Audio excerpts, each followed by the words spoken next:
OBC आरक्षणावर जीआरचा कुठलाही परिणाम होणार नसल्याचं अतुल सावे म्हणाले। तर बैठकीनंतर ओबीसी आरक्षण उपसमितीचे सदस्य अतुल सावेंनी ही प्रतिक्रिया दिली आहे। सरसकट शब्द मराठा आंदोलनकर्त्यांनीच मागे घेतल्याचं बबनराव तायवाडे सुद्धा म्हणाले।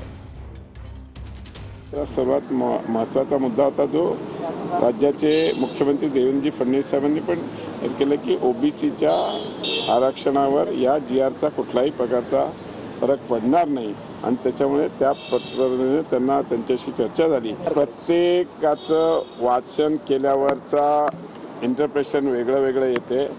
तज्ञ वकिलांशी चर्चा केलेली आहे आणि आम्हाला नक्कीच खात्री आहे की राज्याचे मुख्यमंत्री देवेंद्र फडणवीस साहेबांनी जो शब्द ओबीसी समाजाच्या मंडळीला दिला होता तो नक्कीच त्यांनी आज पूर्णपणे त्यांचं आरक्षण सुरक्षित ठेवून हे काम केले। आम्ही राष्ट्रीय ओबीसी महासंघाने जे आंदोलन केलं नागपूरला 2 तारखेला जो जीआर निघाला त्याचं मी माझ्या वकिलांच्या मार्फत अधिकाऱ्यांसोबत आणि सहकाऱ्यांसोबत चर्चा केल्यानंतर मी एक जबाबदारीपूर्वक सातत्याने मागील 4 दिवसापासून 5 दिवस बोलतो आहे की एक तर पहिली गोष्ट असा की सरसकट कुणबी प्रमाणपत्र देण्यात यावे हा जो आग्रह आंदोलनकर्त्यांनी धरलेला होता। आनंदाची गोष्ट एक आहे की तो सरसकट शब्द आंदोलनकर्त्यांनीच मागे घेतला।